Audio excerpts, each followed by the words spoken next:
first-hand accounts and in-depth analysis of unfolding issues, correspondence perspectives, ensuring balanced, credible, and comprehensive storytelling. Welcome once again. I am Anieti Patrick.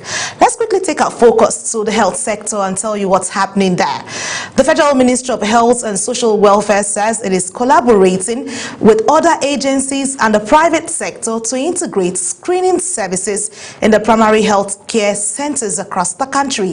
This, it says, will help in reducing cancer prevalence in the country.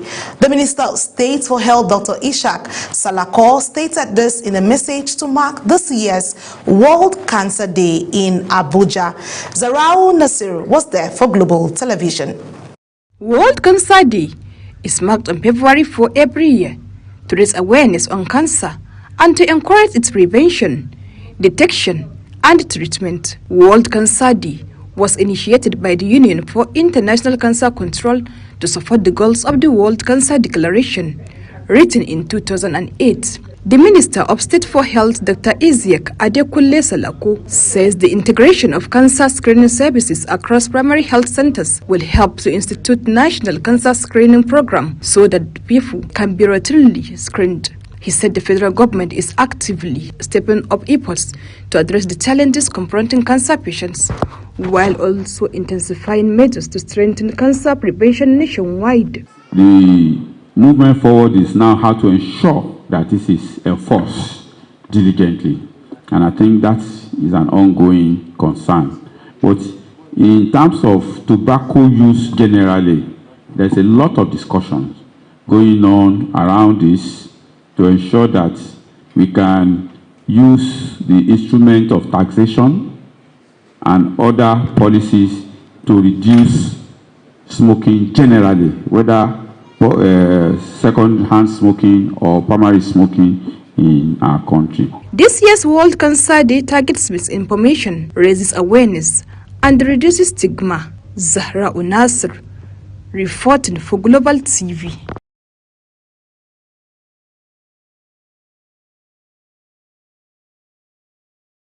While we'll get our correspondent to bring us up to speed on the World Cancer Day event, let's quickly take electoral matters. The Independent National Electoral Commission, INEC, has convened a forum for media executives, producers, reporters, and on-air personalities in Abuja as part of efforts to strengthen responsible election reporting and combat misinformation.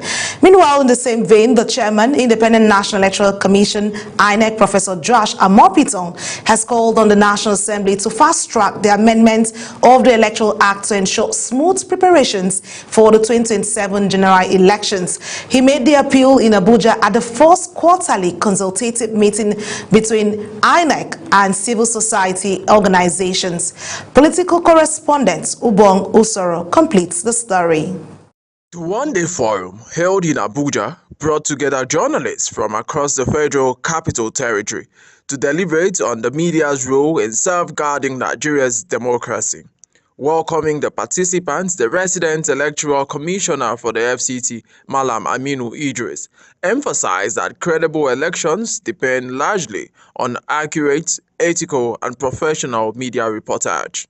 As the election approaches, the media will play a decisive role in the areas of voter education and public enlightenment, countering misinformation and disinformation, providing factual, balanced, and issue-based reporting, and supporting peace through responsible headlines and narratives. In his remarks, the National Commissioner and Chairman of the Information and Voter Education Committee, Malam Muhammad Aruna, warned against the dangers of misinformation and disinformation, particularly during the election periods.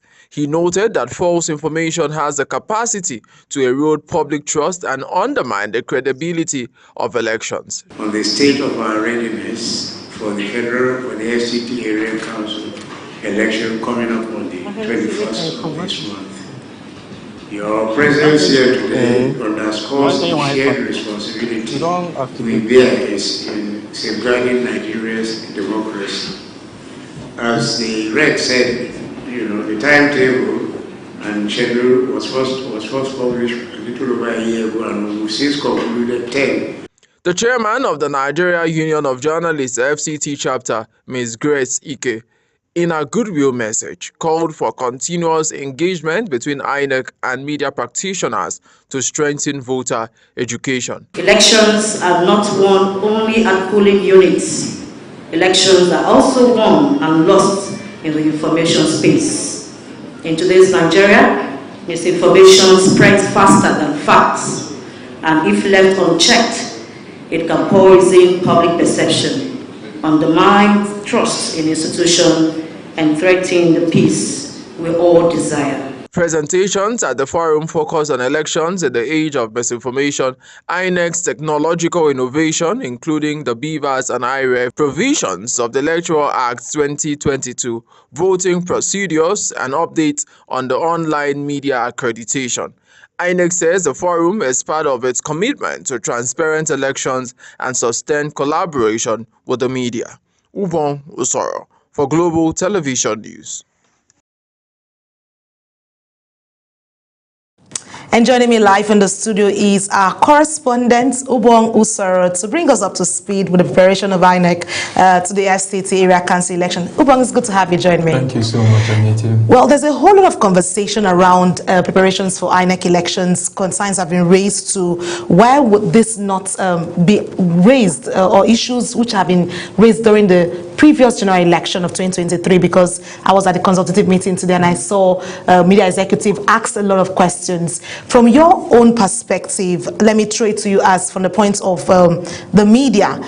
So what measures do you think can be introduced to make it seamless and erase the issue of voter apathy for this FCT Area Council elections? Right, when we come to voter apathy, I think the media has a very central role to play. If you see the figures that have been released by INEC, 1.6 million people have registered for this particular election. And I was just telling a colleague today that if we even have 10% of that, which should be about 150,000 people come out to vote, it will be, I don't think we'll have up to 10%. I don't think, right? Because a lot of persons do not feel that our institutions will give us those they voted for. Okay. So there's a lot of voter apathy, right? People feel that, like I was mentioning, we have what is called low trust deficiency in many of our institutions. And sadly, INEC is one institution that some Nigerians don't really trust them, the Nigerian police and a few others. There are still other institutions that Nigerians hold, like the military. But when it comes to INEC, people feel that they can announce. It's the same back and forth. Yes, especially with what happened in 2023 general election. A lot of persons, first-time voters, came out in mass for the presidential election and voted. And when they heard the result, they were like, this was not work. So it caused that apathy. So people would prefer to just stay home, play football, do whatever, than come out to vote. So it is now the place of the media to tell the people that our votes will count. How do our votes count? By our reportage. We will make sure we follow the votes from the polling units to the collation center to the announcement center, and follow all of the processes and document them, because we are the people that can actually bring out and say, no, this was not what happened, this was not what happened, and we'll stand by the people. So if we become, and that's why we become very important stakeholders in this. If we come out and partner with INEC, the people will believe us more, because the people believe the media. The media is a reflection of the people. So when, Okay, so basically, I'm looking at that. We've spoken on the part of the media. Let's look at the area of the National Assembly, because we've had the delay of the Electoral Act, Amendments Act, which is one concern.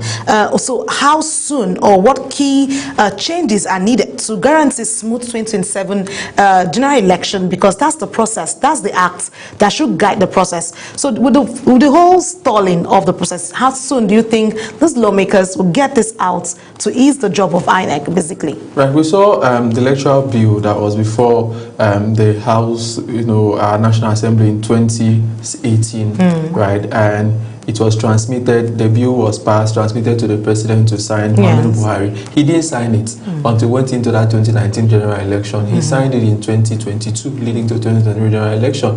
But I believe maybe some persons would have gone to him and say, wait first, when you win your second term, you can now sign it. And he signed it in 2022. In 2023, we tested it.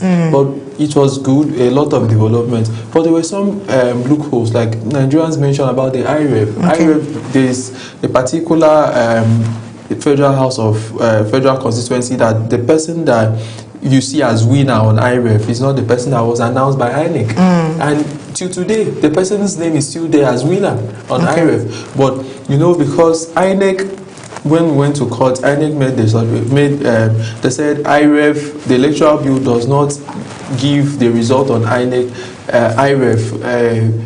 Does not give INEC the ability to announce the result of IREF. IREF is only used for monitoring and is not a standard document for announcement. So what they announce is what is collated from the various polling units manually. You know, collated, signed by the party agent. That is what is announced, and not what is uploaded on IREF. So something can be uploaded on IREF 92, but if what they have at the end of the day says you had 20, they will announce 20, and that IREF report is not admissible in court. You saw that. So Nigerians are now pushing for it to be included in the electoral act, electoral bill that will eventually become electoral act assented to. But I don't see President Bola Tinubu signing it anytime soon. Okay, that's your own word, and that's what you believe following the playouts that we have right now for the area council election, which we're hoping it will be smooth and easy, and then we'll have a more peaceful process come to play. Thank you so much, Ubong, for bringing us up to speed with this personal. But let's quickly turn our focus and get back to the issue of the World Cancer Day. Earlier in our report, where we talked about the World Cancer Day, and we have our correspondent who's standing by to bring us up to speed on what that information was about screening at the centers across different area in terms of primary health centers to avoid or reduce the cancer prevalence here. Let's quickly have Zarao join us. Zarao, if you're there, how you doing? Hello, Zarao. Okay, amazing. If you can hear me loud and clear, let's quickly get to this. Right now, today's World Cancer Day, and a whole lot, the focus of 2026 is on fighting misinformation and stigma. How informed are you about cancer prevention and early detection? As you know, what is marked everywhere. And to create awareness on cancer and to encourage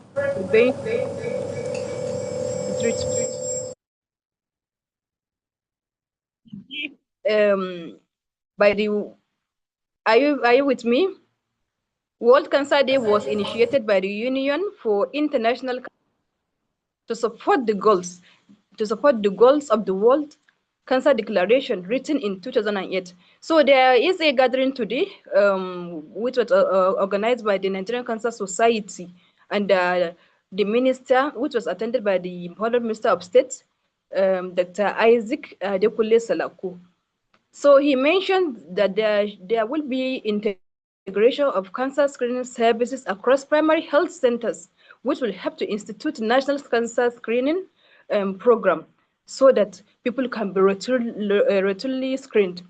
This will help in prevention of cancer, even in across the country. And he also said that the federal government is also actively stepping up efforts to address the challenges confronting cancer patients, while also intensifying measures to strengthen cancer prevention nationwide. Health centers to help reduce the prevalence. Have you had your own screening yet? Basically, just to show that you understand the process, so you can easily pass this information to every other Nigerian being a health correspondent for Global Television. I have had my own. Amazing. If you've had it, that means it's safe to say the screening process is going very well, and we hope that Nigerians across the localities or communities can get this up to speed. Thank you so much, Zara, for coming through on the program, The Reporter. We look forward to more engagement as you pay attention to what's happening at the primary healthcare centers for this particular purpose. Well, thank you. Let's move our focus to Imo State. The Imo State Police Command says it has intensified operations operations against criminal activities across the state, leading to the arrest of 25 suspects and the recovery of arms, drugs, and other exhibits within the first month of 2026. The Commissioner of Police, AIG Aboki Danjuma, disclosed this through the Police Public Relations Officer, DSP Henry Okoye, during a press briefing at the Anti-Kidnapping Unit in Owerri. Our correspondent Amarachi Ibe tells us more. The Commissioner of Police, who was represented by the Imo State Police Public Relations Officer, says the arrest followed intelligence-led operations targeting kidnapping, armed robbery, cultism, drug trafficking, murder, and other violent crimes across the state. Items recovered include assault rifles, ammunition, vehicles, motorcycles, and about 1,200 kilograms of substance suspected to be cannabis sativa. We also recover a total of 2 vehicles, which you can see, a total of 400 suspected stolen tires, as well as other stolen properties, 3 motorcycles, 4 arms, and 26 rounds of live cartridges, amongst other ammunitions. Among the suspects are alleged members of the Eastern Security Network, accused of involvement in the 2021 killing of 2 traditional rulers in Njaba local government area, alongside other kidnapping and armed robbery operations.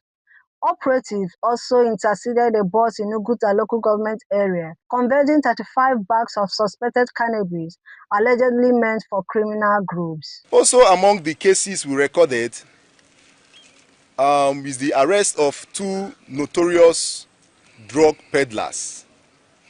On the 26th of January 2026, at about 22:00 hours, following credible intelligence, operatives of the Anti-Kidnapping Unit intercepted an Ash J5 Ford bus conveying over 35 bags, that is 1,200 kg of weed substance suspected to be cannabis sativa to criminal networks in Osu local government area. The Imo State Police Command urges residents to remain vigilant and continue to provide credible information to security agencies. From Owerri, Amarachi Ibe, reporting for Global TV News. And joining us all the way from Owerri is Amarachi Ibe. Hello Amarachi, how you doing?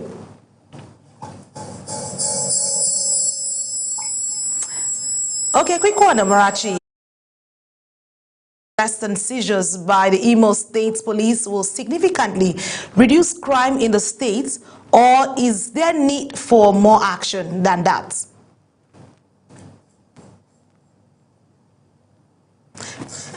Amarachi, I can barely hear you. I think you need to unmute yourself if you can hear me.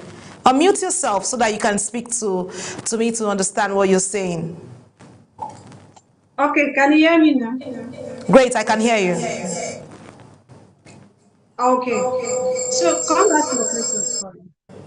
So I said, the recent arrest, do you think the seizure by the Imo State Police will significantly reduce crime in the state, or is it more action that is needed to curb the issue of crime in the state? Yeah, it will in one way, and then there is much need for more action. So, you know, in a state like Imo State that is large and there are so many things that is happening. So I believe for those that are into drug business, like those ones that they caught and the ones that killed the kings that they caught, I know by now other members of the gang will be afraid, and maybe some of them will surrender, like the state governments have told them to surrender for amnesty. And then I know that it's going to be a step up for the police to continue to boost security in the state. The federal government and the police are doing their best But how can residents best support the police in tackling crimes like the kidnapping you mentioned, the armed robbery and the drug trafficking in their communities? Because it's a multi-stakeholder activity in terms of crime, fighting crime. So how do you think the residents can best support the police or the government?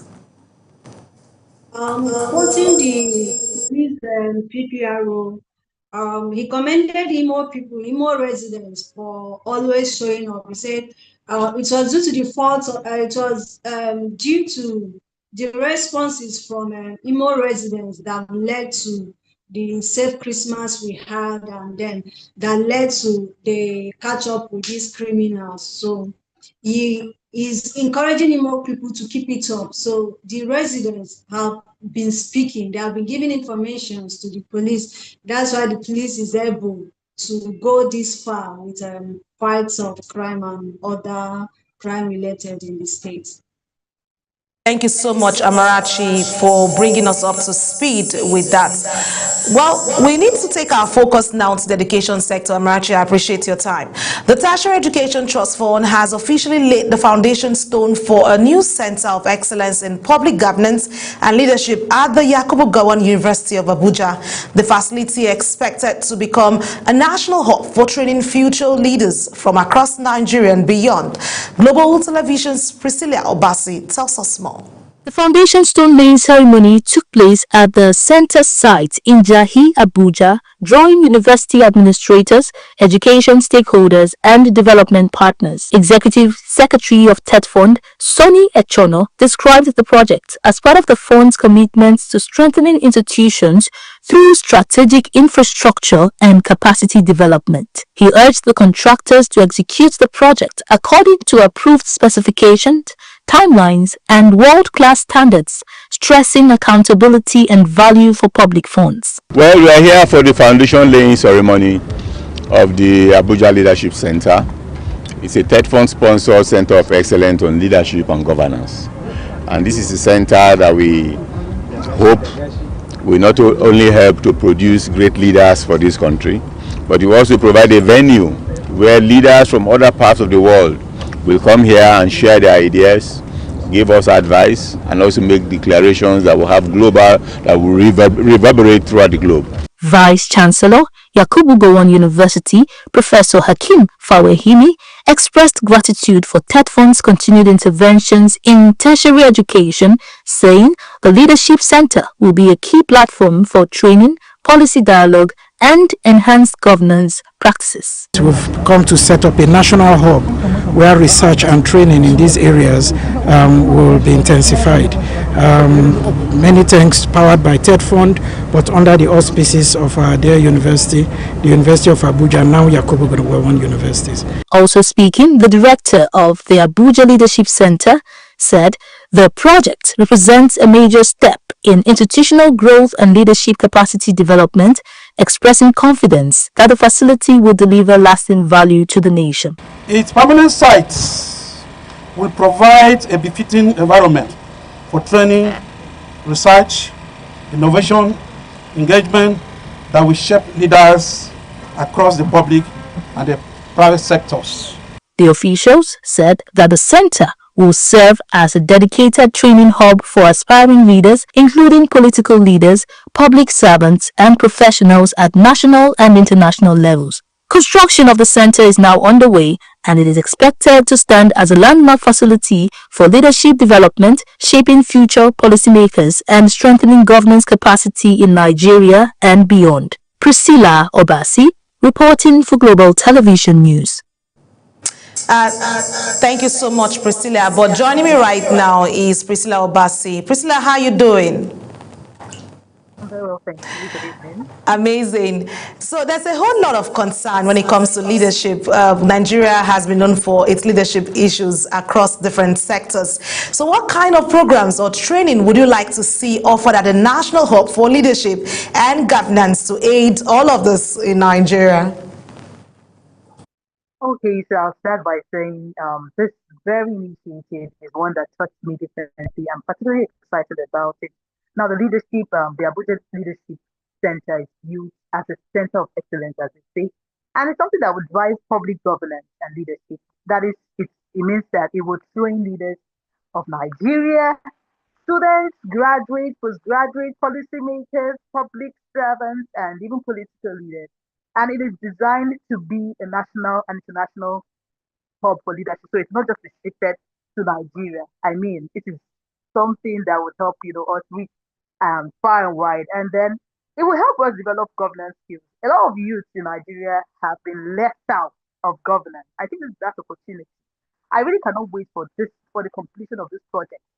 We spoke to the TETFund executive secretary. We also spoke to the Vice Chancellor Yakubu Gowon University, formerly University of Abuja, and he said he assured that this center is open to students both at the University of Abuja and other schools across the country. So this is something that is excellent. I mean, this is a brilliant one. I really must commend it. Like I said, I cannot wait for the completion of this. Thank you so much, Priscilla, for bringing us up to speed on that, because like I said, the next generation of leaders are really looking forward to platforms like this, and it's amazing that this is going to be out there, and we look forward to that being championed in the long run. Thank you, Priscilla Abasi, for coming through on the program.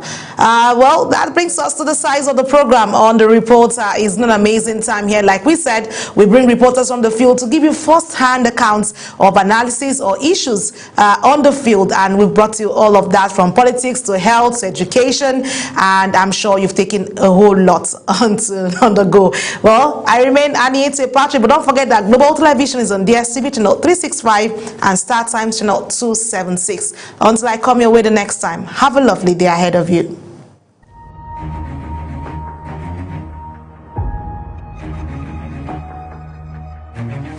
mindful of how we use social media. It's not just about the platforms themselves. To the preservation of the national unity and democratic stability. Water is life, water is an essential service, and we must have to carry out the residents. Local communities are not only vital to the growth of society, but they also form the bedrock of human